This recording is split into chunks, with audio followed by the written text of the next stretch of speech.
अथ ध्यानं प्रवक्ष्यामि शृणु सर्वाङ्गसुन्दरी। यत्कृतं देवदेवेन ध्यानं हनुमतः प्रियम्। पञ्चवक्त्रं महाभीमं त्रिपञ्चनयनैर्युतं बाहुभिर्दशभिर्युक्तं सर्वकामार्थसिद्धिदम्। पूर्वं तु वानरं वक्त्रं कोटिसूर्यसमप्रभं दंष्ट्राकरालवदनं भ्रुकुटीकुटिलेक्षणम्। अस्यैव दक्षिणं वक्त्रं नारसिंहं महाद्भुतम् अत्युग्रतेजवपुषं भीषणं भयनाशनम्। पश्चिमं गारुडं वक्त्रं वक्रतुण्डं महाबलं सर्वनागाप्रशमनं विषभूतादिकृन्तनम्।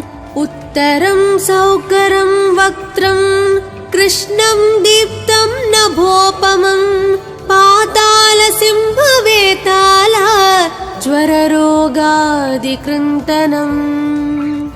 ऊर्ध्वं हयाननं घोरं दानवान्तकरं परम् येन वक्त्रेण विप्रेन्द्र तारकख्यं महासुरम्। जगानसरसं तत्स्यात् सर्वशास्त्रहरं परं ध्यात्वा पञ्चमुखं रुद्रं हनुमन्तं दयानिधिम्। खड्गं त्रिशूलं खट्वाङ्गं पाशाङ्कुशपर्वतं मुष्टिं कौमदकीं वृक्षं धारयन्तं कमण्डलम्। बिन्दिपालं ज्ञानमुद्रां दशाभिमुनिपुङ्गवम् एतानि युधजालानि धारयन्तं भजाम्यहम्। प्रीतासनोपविष्टं तं सर्वाभरणभूषितं दिव्यमाल्याम्बरधरं दिव्यगन्धानुलेपनम्। सर्वाश्चर्यमयं देवं हनुमद्विश्वतोमुखं पञ्चास्यम् अच्युतम् अनेक विचित्रवर्णावक्त्रम्। शशाङ्कशिखरं कपिराजवर्यं पीताम्बरादिमुकुटैरूपशोभिताङ्गम्। पिङ्गाक्षम् आद्यम् अनिशं मनसा स्मरामि। मर्कतीशं महोत्साहं सर्वाश्रुहरं परं शत्रुसंहारमां रक्ष श्रीमन्नापडनुद्धर। ॐ हरिमरकटमरकटमन्त्रमिदं परिलिख्यति लिख्यति वामतले। यदि नश्यति नश्यति शत्रुकलां यदि मुञ्चति मुञ्चति वामलता। इदं कवचं पठित्वात् महाकवच पठे नरः एकवारं जपे स्तोत्रं सर्वशत्रुनिवारणम्। द्विवारं तु पठे नित्यं पुत्रपौत्रप्रवर्धनम्। त्रिवारं च पठे नित्यं सर्वसमाप्तकरं शुभम्। चतुर्वारं पठे नित्यं सर्वरोगनिवारणम्। पञ्चवारं पठे नित्यं सर्वलोकवशङ्करम्। षड्वारं च पठे नित्यं सर्वदेवावशङ्करम्। सप्तवारं पठे नित्यं सर्वसौभाग्यदायकम्। अष्टवारं पठे नित्यं मिष्टकामार्थसिद्धिदं नववारं पठे नित्यं राजभोगमवाप्नुयात् दशवारं पठे नित्यं त्रैलोक्यज्ञानदर्शनं रुद्रावृत्तिं पठे नित्यं सर्वसिद्धिर्भवेर्ध्रुवम् कवचस्मतरणेनैव महाबलमवाप्नुयात् सुदर्शनसंहितायां श्रीरामचन्द्रसीताप्रोक्तं श्रीपञ्चमुखहनुमत्कवचं सम्पूर्णम्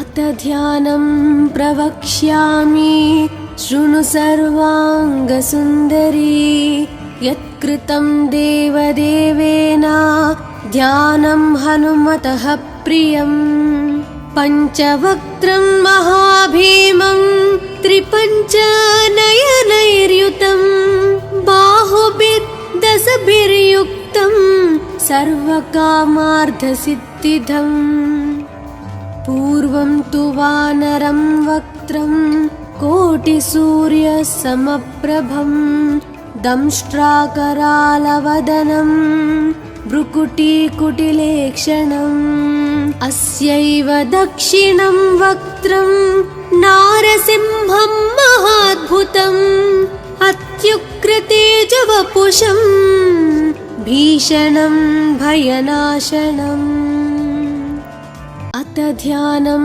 प्रवक्ष्यामि शृणु सर्वाङ्गसुन्दरी यत्कृतं देवदेवेन ध्यानं हनुमतः प्रियं पञ्चवक्त्रं महाभीमं त्रिपञ्चनयनैर्युतं बाहुभिर्दशभिर्युक्तं सर्वकामार्थसिद्धिदम् पूर्वं तु वानरं वक्त्रं कोटिसूर्यसमप्रभं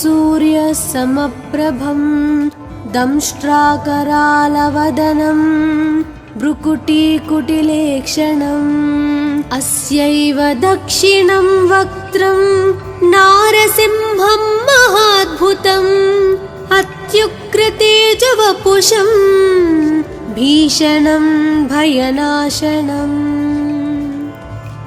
पश्चिमं गारुडं वक्त्रं वक्रतुण्डं महाबलं सर्वनागाप्रशमनं विषभूतादिकृन्तनम् उत्तरं सौकरं वक्त्रं कृष्णं दीप्तं नभोपमं पातालसिंहवेताला ज्वररोगादिकृन्तनम् ऊर्ध्वं हयाननं घोरं दानवान्तकरं परम् येन वक्त्रेण विप्रेन्द्र तारकख्यं महासुरं जगानसरसं तत्स्यात् सर्वशास्त्रहरं परं ध्यात्वा पञ्चमुखं रुद्रं हनुमन्तं दयानिधिम् खड्गं त्रिशूलं खट्वाङ्गं पाशाङ्कुशपर्वतं मुष्टिं कौमदकीं वृक्षं धारयन्तं कमण्डलं बिन्दिपालं ज्ञानमुद्रां दशाभिमुनिपुङ्गवम् एतानि युधजालानि धारयन्तं भजाम्यहम् प्रीतासनोपविष्टं तं सर्वाभरणभूषितं दिव्यमाल्याम्बरधरं दिव्यगन्धानुलेपनम् सर्वाश्चर्यमयं देवं हनुमद्विश्वतोमुखं पञ्चास्यम् अच्युतम् अनेक विचित्रवर्णावक्त्रं शशाङ्कशिखरं कपिराजवर्यं पीताम्बरादिमुकुटैरूपशोभिताङ्गम् पिङ्गाक्षम् आद्यम् अनिशं मनसा स्मरामि।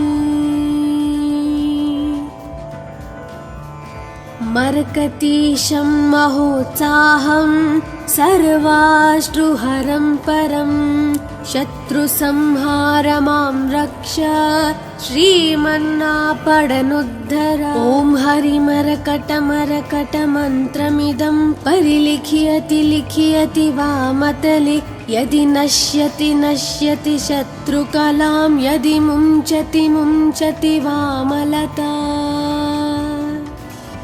इदं कवचं पठित्वात् महाकवच पठे नरः एकवारं जपे स्तोत्रं सर्वशत्रुनिवारणं।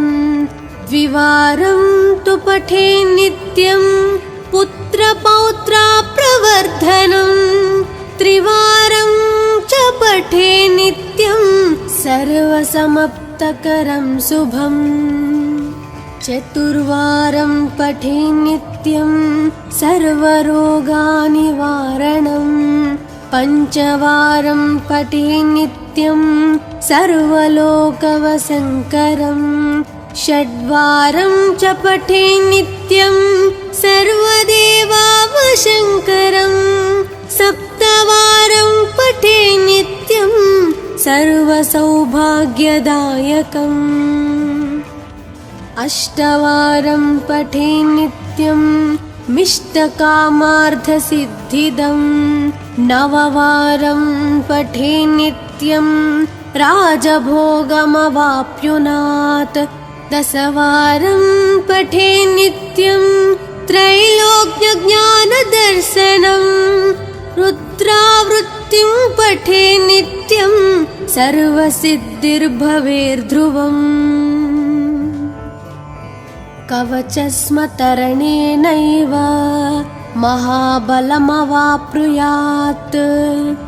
सुदर्शनसंहितायां श्रीरामचन्द्रसीताप्रोक्तं श्रीपञ्चमुखहनुमत्कवचं सम्पूर्णम्।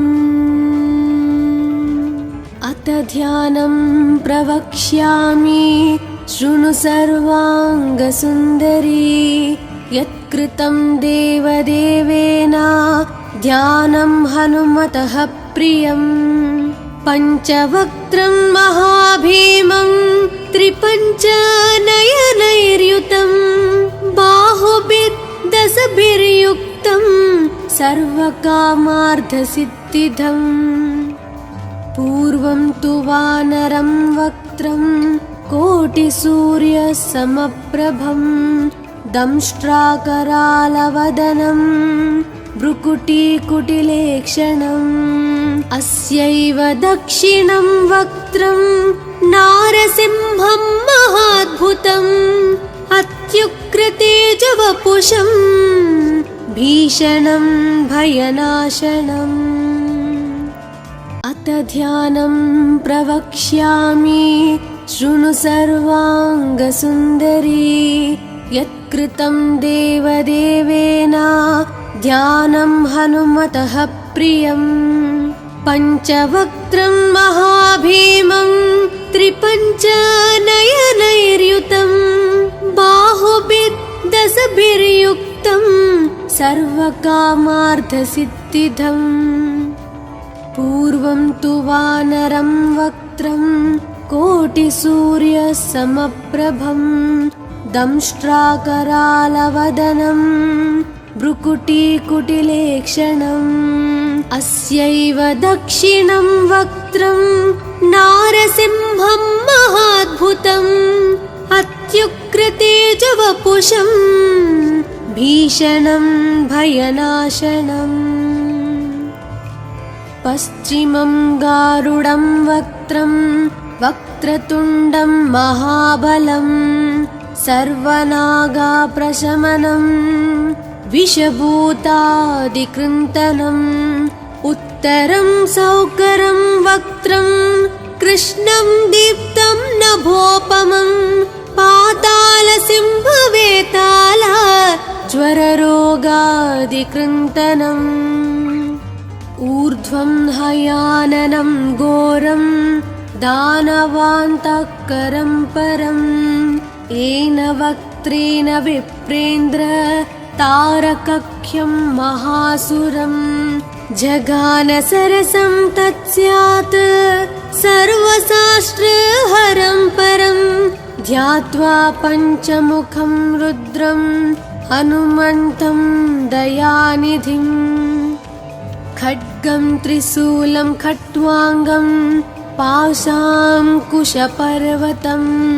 मुष्टिं कौमदकीं वृक्षं धारयन्तं कमण्डलम् बिन्दिपालं ज्ञानमुद्रां दशाभिमुनिपुङ्गवम् एतानि युधजालानि धारयन्तं भजाम्यहम् प्रीतासनोपविष्टं तं सर्वाभरणभूषितं दिव्यमाल्याम्बरधरं दिव्यगन्धानुलेपनम् सर्वाश्चर्यमयं देवं हनुमद्विश्वतोमुखं पञ्चास्यम् अच्युतम् अनेक विचित्रवर्णावक्त्रं शशाङ्कशिखरं कपिराजवर्यं पीताम्बरादिमुखतैरूपशोभिताङ्गम् पिङ्गाक्षम् आद्यम् अनिशं मनसा स्मरामि मर्कतीशं महोत्साहं सर्वाश्रुहरं परं शत्रुसंहार मां रक्ष श्रीमन्नापडनुद्धर ॐ हरिमरकटमरकटमन्त्रमिदं परिलिख्यति लिख्यति वामतले यदि नश्यति नश्यति शत्रुकलां यदि मुञ्चति मुञ्चति वामलता इदं कवचं पठित्वात् महाकवच पठे नरः एकवारं जपे स्तोत्रं सर्वशत्रुनिवारणम् द्विवारं तु पठे नित्यं पुत्रपौत्राप्रवर्धनम् त्रिवारं च पठे नित्यं सर्वसमाप्तकरं शुभम् चतुर्वारं पठे नित्यं सर्वरोगनिवारणम् पञ्चवारं पठे नित्यं सर्वलोकवशङ्करम् षड्वारं च पठे नित्यं सर्वदेवावशङ्करम् सप्तवारं पठे नित्यं सर्वसौभाग्यदायकम् अष्टवारं पठे नित्यं मिष्टकामार्थसिद्धिदम् नववारं पठे नित्यं राजभोगमवाप्नुयात् दशवारं पठे नित्यं त्रैलोक्यज्ञानदर्शनम् रुद्रावृत्तिं पठे नित्यं सर्वसिद्धिर्भवेर्ध्रुवम् कवचस्मतरणेनैव महाबलमवाप्नुयात् सुदर्शनसंहितायां श्रीरामचन्द्रसीताप्रोक्तं श्रीपञ्चमुखहनुमत्कवचं सम्पूर्णम् अथ ध्यानं प्रवक्ष्यामि शृणु सर्वाङ्गसुन्दरी यत्कृतं देवदेवेन ध्यानं हनुमतः प्रियम् पञ्चवक्त्रं महाभीमं त्रिपञ्चनयनैर्युतं बाहुभिर्दशभिर्युक्तं सर्वकामार्थसिद्धिदम् पूर्वं तु वानरं वक्त्रं कोटिसूर्यसमप्रभं दंष्ट्राकरालवदनं भ्रुकुटीकुटिलेक्षणम् अस्यैव दक्षिणं वक्त्रं नारसिंहं महाद्भुतम् अत्युग्रतेजवपुषं भीषणं भयनाशनम् अत ध्यानं प्रवक्ष्यामि शृणु सर्वाङ्गसुन्दरी यत्कृतं देवदेवेन ध्यानं हनुमतः प्रियं पञ्चवक्त्रं महाभीमं त्रिपञ्चनयनैर्युतं बाहुभिर्दशभिर्युक्तं सर्वकामार्थसिद्धिदम् पूर्वं तु वानरं वक्त्रं कोटिसूर्यसमप्रभं दंष्ट्राकरालवदनं भ्रुकुटीकुटिलेक्षणम् अस्यैव दक्षिणं वक्त्रं नारसिंहं महाद्भुतम् अत्युग्रतेजवपुषं भीषणं भयनाशनम् पश्चिमं गारुडं वक्त्रं वक्रतुण्डं महाबलं सर्वनागाप्रशमनं विषभूतादिकृन्तनम् उत्तरं सौकरं वक्त्रं कृष्णं दीप्तं नभोपमं पातालसिंहवेताल ज्वररोगादिकृन्तनम् ऊर्ध्वं हयाननं घोरं दानवान्तकरं परं येन वक्त्रेण विप्रेन्द्र तारकख्यं महासुरं जगान सरसं तत्स्यात् सर्वशास्त्रहरं परं ध्यात्वा पञ्चमुखं रुद्रं हनुमन्तं दयानिधिम् खड्गं त्रिशूलं खट्वाङ्गं पाशाङ्कुशपर्वतं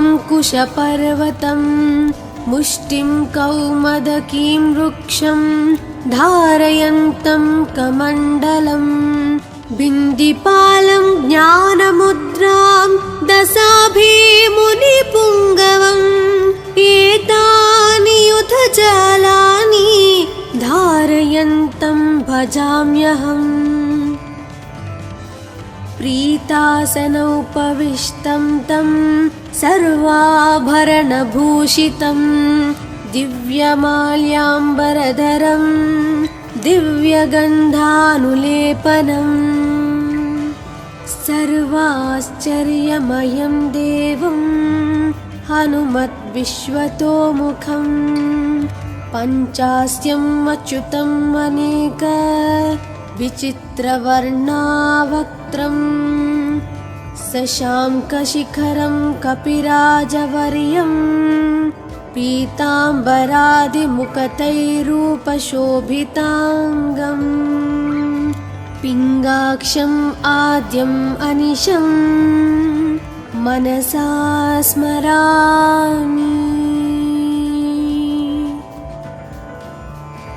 मर्कतीशं महोत्साहं सर्वाश्रुहरं परं शत्रुसंहार मां रक्ष श्रीमन्नापडनुद्धर ॐ हरिमरकटमरकटमन्त्रमिदं परिलिख्यति लिख्यति वामतले यदि नश्यति नश्यति शत्रुकलां यदि मुञ्चति मुञ्चति वामलता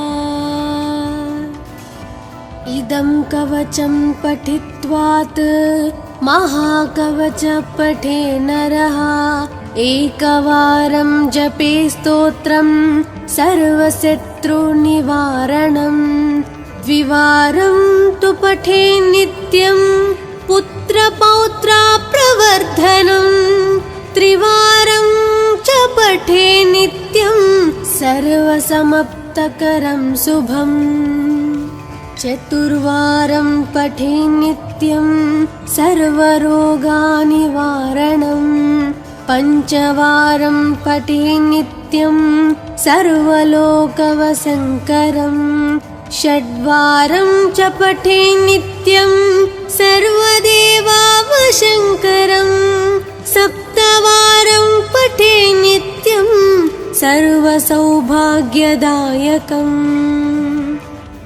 अष्टवारं पठे नित्यं मिष्टकामार्थसिद्धिदं नववारं पठे नित्यं राजभोगमवाप्नुयात् दशवारं पठे नित्यं त्रैलोक्यज्ञानदर्शनं रुद्रावृत्तिं पठे नित्यं सर्वसिद्धिर्भवेर्ध्रुवम्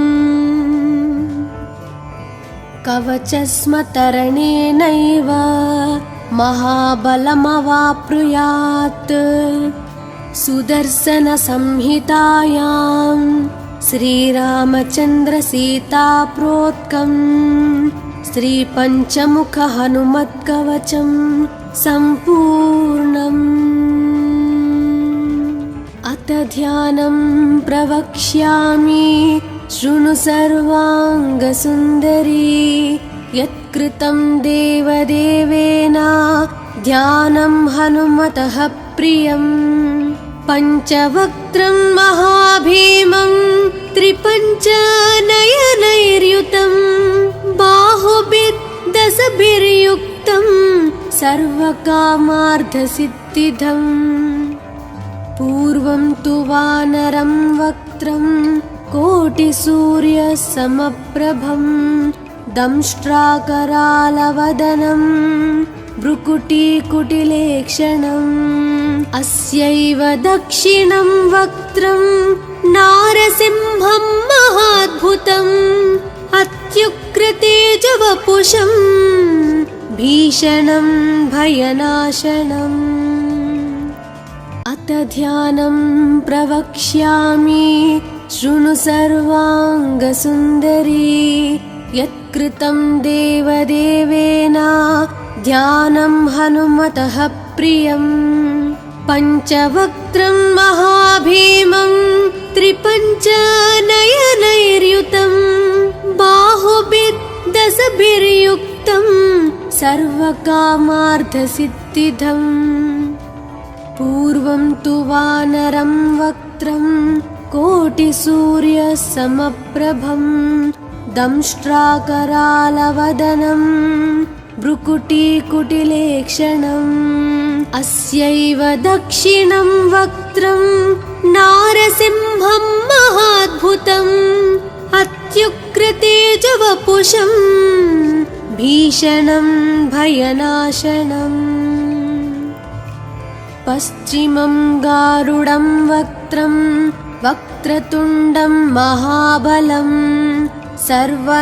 सर्वनागाप्रशमनं विषभूतादिकृन्तनम् उत्तरं सौकरं वक्त्रं कृष्णं दीप्तं नभोपमं पातालसिंहवेताल ज्वररोगादिकृन्तनम् ऊर्ध्वं हयाननं घोरं दानवान्तकरं परं येन वक्त्रेण विप्रेन्द्र तारकख्यं महासुरं जगानसरसं तत्स्यात् सर्वशास्त्रहरं परं ध्यात्वा पञ्चमुखं रुद्रं हनुमन्तं दयानिधिम् खड्गं त्रिशूलं खट्वाङ्गं पाशाङ्कुशपर्वतं मुष्टिं कौमदकीं वृक्षं धारयन्तं कमण्डलं बिन्दिपालं ज्ञानमुद्रां दशाभिमुनिपुङ्गवम् एतानि युधजालानि धारयन्तं भजाम्यहम् प्रीतासनोपविष्टं तं सर्वाभरणभूषितं दिव्यमाल्याम्बरधरं दिव्यगन्धानुलेपनम् सर्वाश्चर्यमयं देवं हनुमद्विश्वतोमुखं पञ्चास्यम् अच्युतम् अनेक विचित्रवर्णावक्त्रम् शशाङ्कशिखरं कपिराजवर्यं पीताम्बरादिमुखतैरूपशोभिताङ्गम् पिङ्गाक्षम् आद्यम् अनिशम् मनसा स्मरामि। मर्कतीशं महोत्साहं सर्वाश्रुहरं परं शत्रुसंहार मां रक्ष श्रीमन्नापडनुद्धर। ॐ हरिमरकटमरकटमन्त्रमिदं परिलिख्यति लिख्यति वामतले यदि नश्यति नश्यति शत्रुकलां यदि मुञ्चति मुञ्चति वामलता। इदं कवचं पठित्वात् महाकवच पठे नरः एकवारं जपे स्तोत्रं सर्वशत्रुनिवारणं द्विवारं तु पठे नित्यं पुत्रपौत्राप्रवर्धनं त्रिवारं च पठे नित्यं सर्वसमाप्तकरं शुभम् चतुर्वारं पठे नित्यं सर्वरोगनिवारणं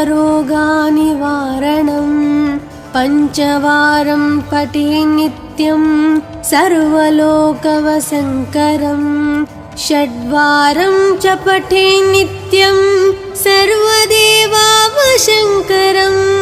सप्तवारं पठे नित्यं सर्वसौभाग्यदायकम् अष्टवारं पठे नित्यं मिष्टकामार्थसिद्धिदं नववारं पठे नित्यं राजभोगमवाप्नुयात् दशवारं पठे नित्यं त्रैलोक्यज्ञानदर्शनं रुद्रावृत्तिं पठे नित्यं सर्वसिद्धिर्भवेर्ध्रुवम् कवचस्मतरणेनैव महाबलमवाप्नुयात् सुदर्शनसंहितायां श्रीरामचन्द्रसीताप्रोक्तं श्रीपञ्चमुखहनुमत्कवचं सम्पूर्णम्।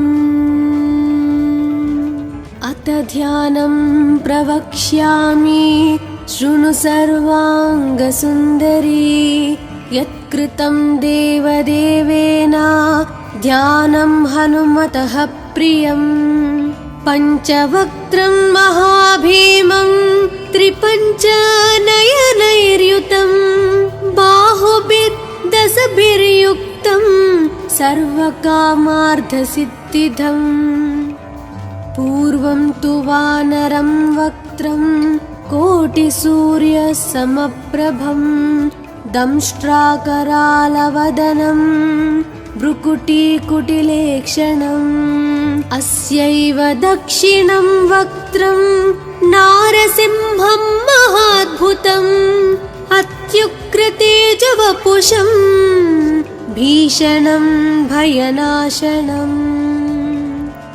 अथ ध्यानं प्रवक्ष्यामि शृणु सर्वाङ्गसुन्दरी यत्कृतं देवदेवेन ध्यानं हनुमतः प्रियं पञ्चवक्त्रं महाभीमं त्रिपञ्चनयनैर्युतं बाहुभिर्दशभिर्युक्तं सर्वकामार्थसिद्धिदम् पूर्वं तु वानरं वक्त्रं कोटिसूर्यसमप्रभं दंष्ट्राकरालवदनं भ्रुकुटीकुटिलेक्षणम् अस्यैव दक्षिणं वक्त्रं नारसिंहं महाद्भुतम् अत्युग्रतेजवपुषं भीषणं भयनाशनम्। पश्चिमं गारुडं वक्त्रं वक्रतुण्डं महाबलं सर्वनागाप्रशमनम् विषभूतादिकृन्तनम् उत्तरं सौकरं वक्त्रं कृष्णं दीप्तं नभोपमं पातालसिंहवेताल ज्वररोगादिकृन्तनम् ऊर्ध्वं हयाननं घोरं दानवान्तःकरं परम् येन वक्त्रेण विप्रेन्द्र तारकख्यं महासुरम् जगानसरसं तत्स्यात् सर्वशास्त्रहरं परं ध्यात्वा पञ्चमुखं रुद्रं हनुमन्तं दयानिधिम् खड्गं त्रिशूलं खट्वाङ्गं पाशाङ्कुशपर्वतं मुष्टिं कौमदकीं वृक्षं धारयन्तं कमण्डलम् बिन्दिपालं ज्ञानमुद्रां दशाभिमुनिपुङ्गवम् एतानि युधजालानि धारयन्तं भजाम्यहम् प्रीतासनोपविष्टं तं सर्वाभरणभूषितं दिव्यमाल्याम्बरधरं दिव्यगन्धानुलेपनम् सर्वाश्चर्यमयं देवं हनुमद्विश्वतोमुखं पञ्चास्यम् अच्युतम् अनेक विचित्रवर्णावक्त्रम् शशाङ्कशिखरं कपिराजवर्यं पीताम्बरादिमुकुटैरूपशोभिताङ्गम् पिङ्गाक्षम् आद्यम् अनिशं मनसा स्मरामि मर्कतीशं महोत्साहं सर्वाश्रुहरं परं शत्रुसंहारमां रक्ष श्रीमन्नापडनुद्धर ॐ हरिमरकटमरकटमन्त्रमिदं परिलिख्यति लिख्यति वामतले यदि नश्यति नश्यति शत्रुकलां यदि मुञ्चति मुञ्चति वामलता इदं कवचं पठित्वात् महाकवच पठे नरः एकवारं जपे स्तोत्रं सर्वशत्रुनिवारणं द्विवारं तु पठे नित्यं पुत्रपौत्राप्रवर्धनं त्रिवारं च पठे नित्यं सर्वसमाप्तकरं शुभम् चतुर्वारं पठे नित्यं सर्वरोगनिवारणं पञ्चवारं पठे नित्यं सर्वलोकवशङ्करं षड्वारं च पठे नित्यं सर्वदेवावशङ्करं सप्तवारं पठे नित्यं सर्वसौभाग्यदायकम्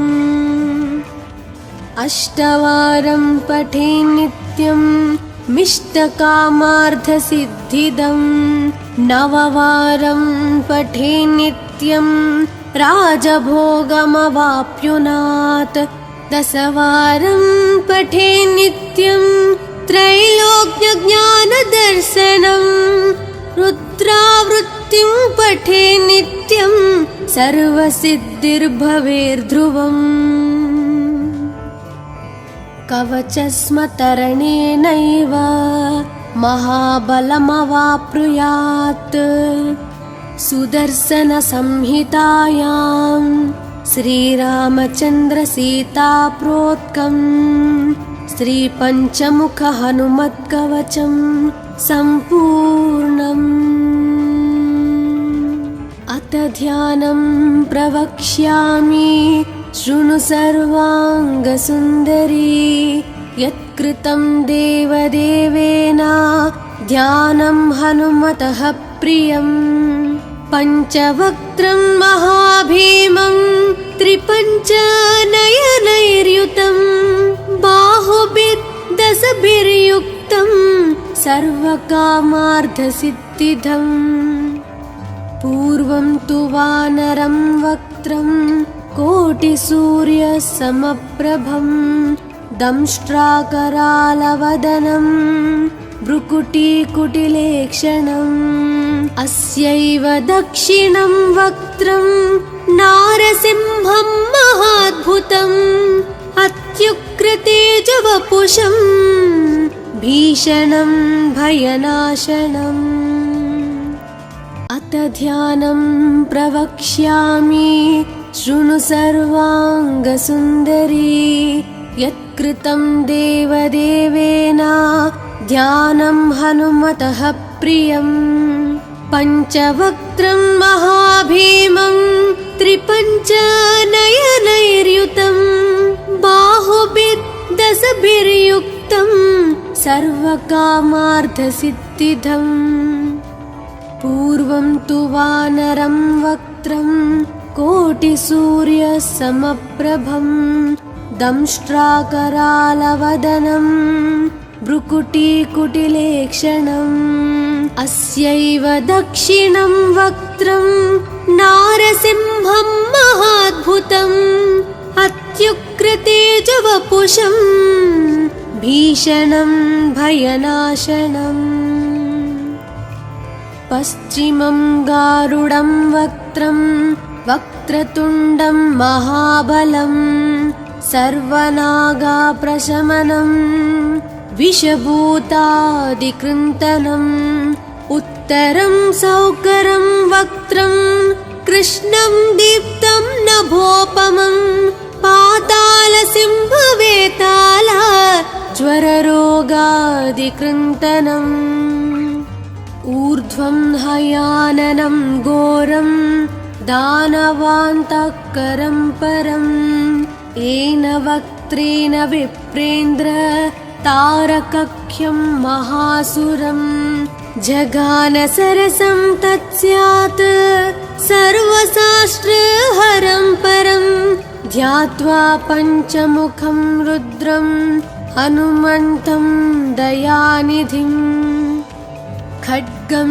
त्रिशूलं खट्वाङ्गं पाशाङ्कुशपर्वतं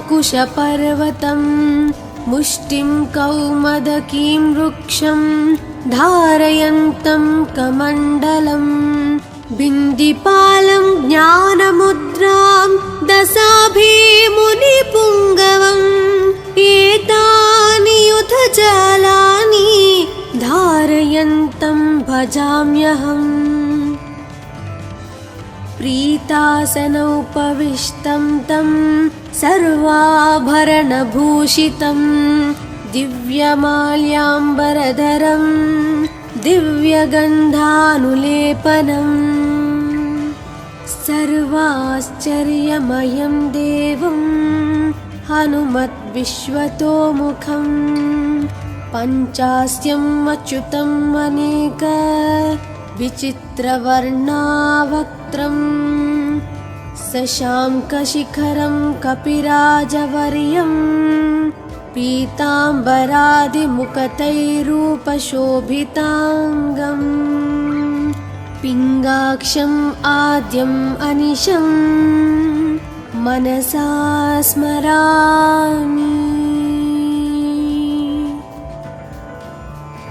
मर्कतीशं महोत्साहं सर्वाश्रुहरं परं शत्रुसंहार मां रक्ष श्रीमन्नापडनुद्धर ॐ हरिमरकटमरकटमन्त्रमिदं परिलिख्यति लिख्यति वामतले यदि नश्यति नश्यति शत्रुकलां यदि मुञ्चति मुञ्चति वामलता